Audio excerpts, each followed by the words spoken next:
Hello everyone, welcome to কোয়ান্টলেট।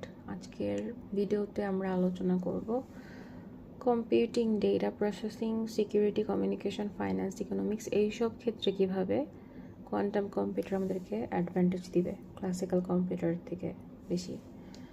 তো প্রথমে আসি যে ডেটাবেস সার্চিংয়ের ক্ষেত্রে একটা অনেক বড় ডেটা থেকে যদি আমাদেরকে একটা ডেটা খুঁজে বের করতে হয়, ডেটাবেস থেকে যদি একটা ডেটা খুঁজে বের করতে হয়, সেক্ষেত্রে আমরা যদি ক্লাসিক্যাল কম্পিউটার ইউজ না করে কোয়ান্টাম কম্পিউটার ইউজ করি, তাহলে একটা অ্যালগোরিদম আছে গ্রোভার্স অ্যালগোরিদম, যেটা ইউজ করে কোয়ান্টাম কম্পিউটার আমাদেরকে কোয়াড্রেটিক একটি স্পিড আপ দিবে। এক্সপোনেনশিয়াল না যদিও, কিন্তু কোয়াড্রেটিক একটি স্পিড আপ আমরা পাব।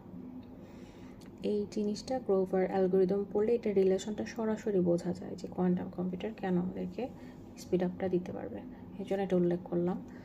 আরও আছে হচ্ছে কোয়ান্টাম মেশিন লার্নিং, কিউএমএল, তারপরে এআই।